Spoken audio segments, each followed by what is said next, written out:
Keseriusan pemerintah Jokowi terhadap PAUD luar biasa. Selamat malam Ibu. Saya sudah wawancara Ibu sebelumnya bahwa PAUD itu adalah merupakan titik awal most connected future of Indonesia. Saya ingin tahu bahwa PAUD itu adalah titik awal hingga membuat pilar-pilar pendidikan kita ini makin kokoh. Tapi kali ini spesifik yang saya pertanyakan adalah saya ingin balik. Indonesia itu bukan lagi Jakarta kiblatnya, tapi begitu orang bicara PAUD, maka kiblatnya adalah kota Padang.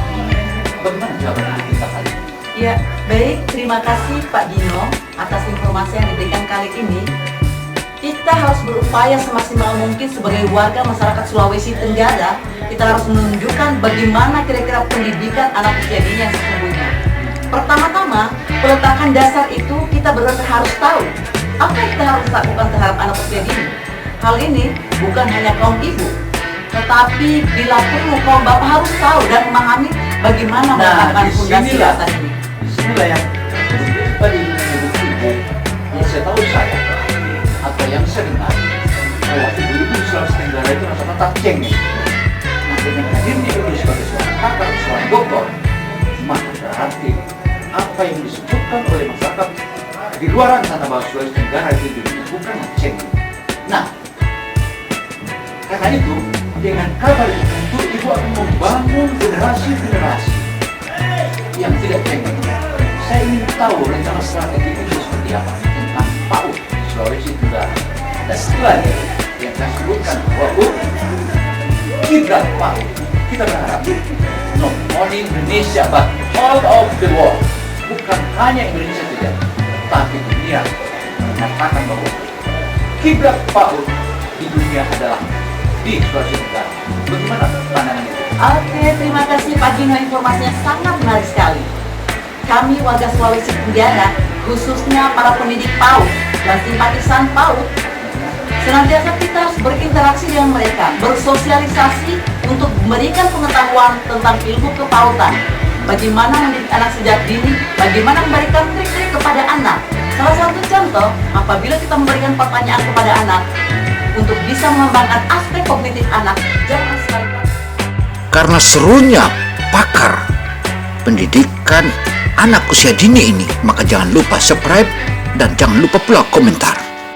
Assalamualaikum warahmatullahi wabarakatuh. Salvia TV kali ini menyajikan wawancara eksklusif dengan pakar PAUD atau pendidikan anak usia dini.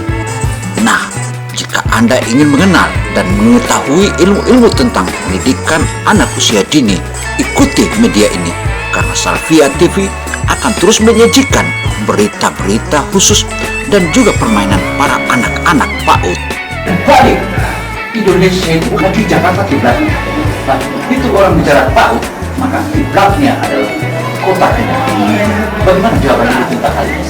Ya, baik. Terima kasih Pak Dino atas informasi yang diberikan kali ini. Kita harus berupaya semaksimal mungkin sebagai warga masyarakat Sulawesi Tenggara. Kita harus menunjukkan bagaimana kira-kira pendidikan anak usia dini yang sesungguhnya. Pertama-tama, peletakan dasar itu kita benar-benar harus tahu apa yang kita harus lakukan terhadap anak usia dini. Hal ini bukan hanya kaum ibu, tetapi bila perlu kaum bapak harus tahu dan memahami bagaimana melakukan fondasi dasar ini. Disinilah yang begitu tadi Ibu menyebut Ibu, yang saya tahu saya atau yang saya dengar bahwa ibu-ibu di Sulawesi Tenggara itu rata-rata cengeng. Nah, dengan hadirnya Ibu sebagai seorang pakar, seorang dokter, maka berarti apa yang disebutkan oleh masyarakat di luar sana bahwa Sulawesi Tenggara itu bukanlah cengeng. Nah, karena itu dengan kabar itu tentu Ibu akan membangun generasi-generasi yang tidak cengeng. Saya ingin tahu rencana strategi Ibu seperti apa tentang PAUD di Sulawesi Tenggara. Dan itu lagi yang saya sebutkan bahwa kiblat PAUD kita berharap not only Indonesia but all of the world, bukan hanya Indonesia saja, tapi dunia mengatakan bahwa kiblat PAUD di dunia adalah di Sulawesi Tenggara. Bagaimana pandangan itu? Oke, Oke, terima kasih Pak Dino, informasinya sangat menarik sekali.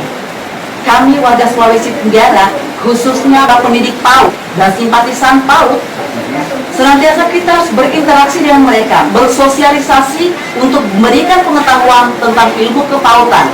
Bagaimana mendidik anak sejak dini, bagaimana memberikan trik-trik kepada anak. Salah satu contoh, apabila kita memberikan pertanyaan kepada anak, untuk bisa mengembangkan aspek kognitif anak, jangan sekali-kali kita memberikan pertanyaan dengan aspek menjawab, menggeleng kepala atau manggung. Orang yang ada di sawah, yang pakar yang tinggal di sawah ini, kita akan angkat dia dan bisa jadi cepat. Dan negara-negara maju di dunia akan mengambil ibu ini, ibu pakar, seorang ibu doktor ini ke luar negeri. Akankah ibu yang pintar atau yang pakar, yang pendidikannya saat ini sebentar lagi bisa jadi profesor, kita biarkan dia seperti ini? Satu kata, mau to be the next. Oke ibu, itu aja ibu.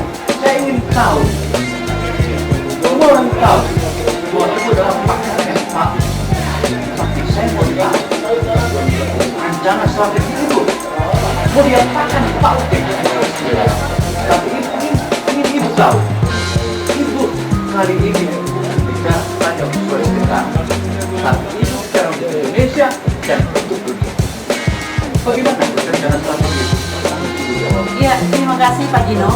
Pertama-tama rencana strategi yang harus dibuat untuk anak usia dini, kita memberikan pemahaman kepada guru-guru pendidik PAUD.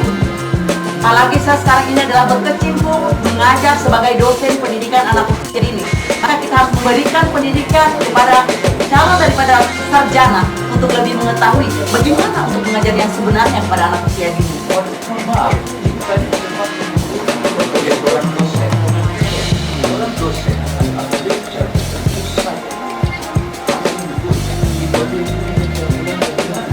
Jadi dosen, apakah di dalam daerah kita Oke, baik, terima kasih Pak Gino. Untuk saat ini, saya dipercayakan sebagai dosen Universitas Halu Oleo Fakultas Keguruan dan Ilmu Pendidikan, dan alhamdulillah saya sebagai ketua jurusan pendidikan guru pendidikan anak usia dini. Di samping itu, saya juga dipercayakan sebagai tutor UG secara online. Saya mengajar juga di Universitas Terbuka Negeri Medan. Selain itu juga saya diberikan kepercayaan oleh Universitas Terbuka Provinsi Sulawesi Tenggara, UPPJJ Kendari, dan setiap semesternya memberikan kepercayaan kepada saya. Lebih khusus lagi ada universitas yang internal di lingkungan Sulawesi Tenggara, yaitu Universitas Muhammadiyah Kendari, juga alhamdulillah memberikan kepercayaan kepada saya untuk senantiasa berbagi pengetahuan tentang PAUD. wow, luar biasa. Ternyata benar dugaan kami. Jangan lupa, kami sebagai pendidikan narasumber tidak sembarangan. Kami pendidikan sehingga kami bukan itu dan pun banyak pemerintah Republik Indonesia dengan pesawat. Tapi kali ini kami ingin mengangkat daerah pesawahan super nasional. Tapi itu poin pertanyaan. Poin pertanyaan adalah bagaimana yang ibu pantau selama ini PAUD yang ada di wilayah Sulawesi Tenggara juga. Pertanyaan berikutnya adalah bagaimana ibu mengajar atau mendidik mahasiswa-mahasiswa ibu hingga saat ini mereka mencapai gelar kesarjanaannya atau strata 1, 2, dan seterusnya. Tapi bukan itu pertanyaan awal. Pertanyaan pertama adalah yang tadi, yang satu tadi. Kemudian yang kedua adalah Iya, pertama-tama kita memberikan pendidikan dasar kepada anak usia dini dengan membekali daripada calon-calon sarjana itu tadi. Selanjutnya adalah guru-guru yang ada di Provinsi Sulawesi Tenggara. Kebetulan saya juga sebagai asesor Badan Akreditasi Nasional, khususnya di lingkungan Provinsi Sulawesi Tenggara. Kami setiap tahunnya kami mengakreditasi ataupun memberikan penilaian setiap lembaga-lembaga PAUD yang ada di Sulawesi Tenggara. Nah, untuk itu sekaligus kami sosialisasi bagaimana untuk mendidik anak usia dini yang sebenarnya. Karena guru-guru itu adalah merupakan operasional pelaksana di lapangan. Maka senantiasa kami selalu memberikan pembekalan kepada mereka agar mereka tahu apa yang harus mereka berikan kepada anak usia. Wow. Oke, apakah itu merupakan poin yang apakah di publik atau di mahasiswa itu atau di tempat Ya, setiap saat saya akan menyuarakan hal itu kepada mahasiswa saya dimanapun saya berada. Apakah saya juga diundang oleh pemerintah daerah yang senantiasa mengundang saya sebagai narasumber, ya, baik itu di bukan itu maksud saya. ya. Artinya kalau fasilitas, saya ingin sampaikan, saya ingin menanyakan, yang ibu belum pernah sampaikan kepada publik melalui media, via TV, bisa mengetahui intinya dan yang belum pernah diungkap. Oke, baik, terima kasih. Intisari daripada pendidikan anak usia dini adalah 6 aspek perkembangan anak. Pertama, aspek penanaman nilai moral dan agama, aspek sosial emosional, kognitif, bahasa, motorik, dan satu yang dikemas oleh pendidikan sempurna. Nah, untuk itu kita harus tahu bagaimana kita mengembangkan tentang kemampuan anak melalui aspek kognitifnya.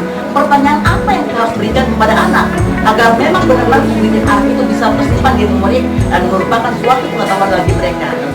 Nah, ini kita harus pertama-tama pembelajaran pada anak usia dini ini adalah sistemnya adalah tematik. Saya pernah mengemas sebuah lagu, saya pernah mencipta sebuah lagu dengan lagu tentang pendidikan anak usia dini yang isi di dalamnya adalah motorik halus dasar, pengamatan bicara, jangan lupa sosialisasi.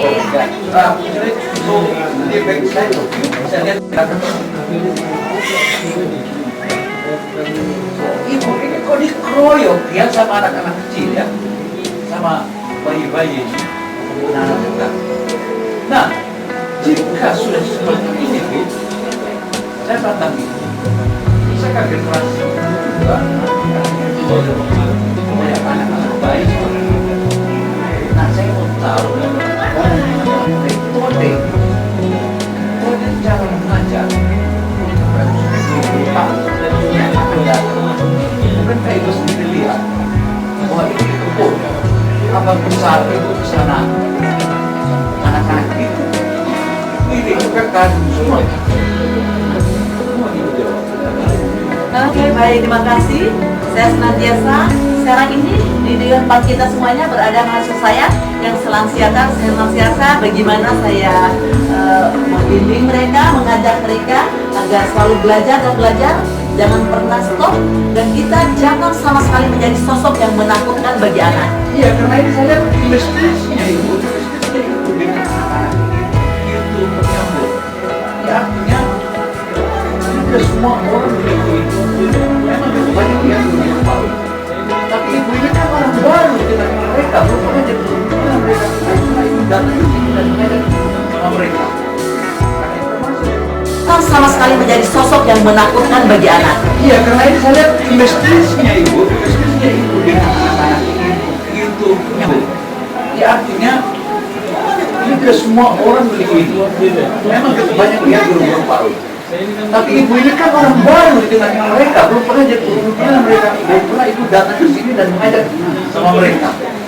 Karena informasi dari wartawan yang menyuntik, ibu masuk, begitu ibu memberikan beberapa arahan, semua diikuti oleh anak-anak TK-nya atau anak-anak PAUD ini.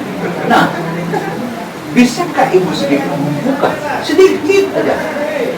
Baik, Pak Gino, ini kayaknya menggali benar apa yang saya miliki ini. Pak Gino, bagaimana cara anak-anak itu supaya tertarik dengan kita sebagai seorang pendidik atau sebagai seorang ibu?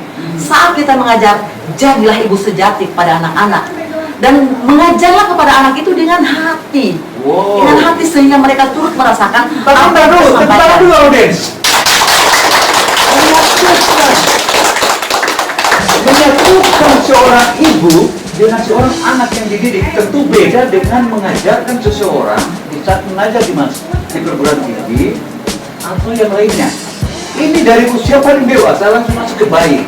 Berarti benarlah yang apa yang dikatakan. Tapi Bu, hal seperti ini itu semua orang dulu.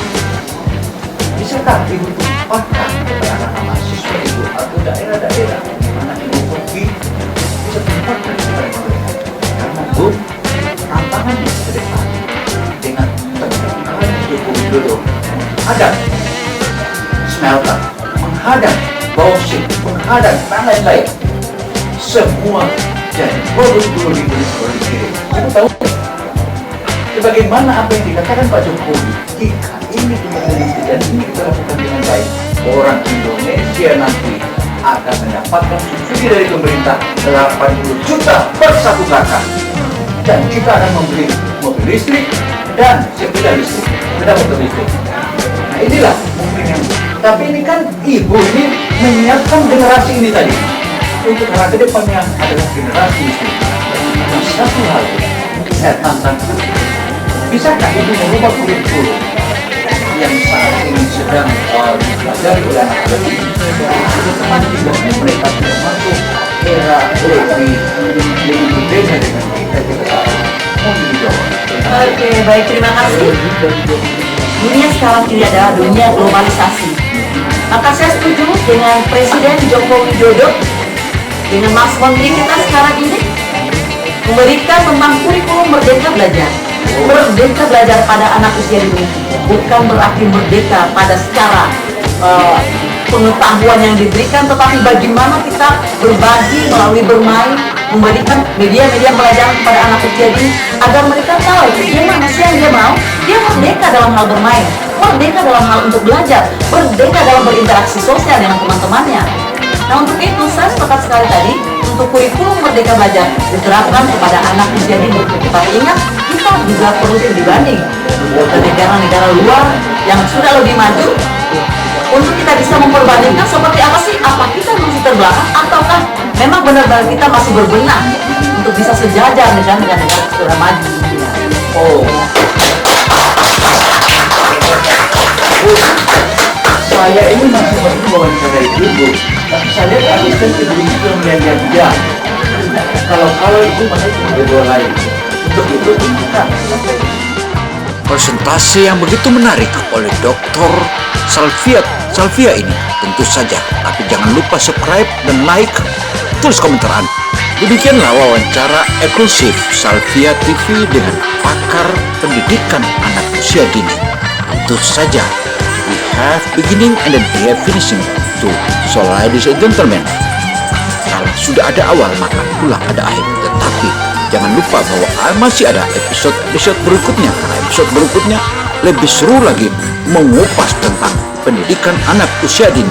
Dan jangan lupa ikuti terus Salvia TV. Saya Gino Samsudin Mirsad melaporkan. Wassalamualaikum warahmatullahi wabarakatuh.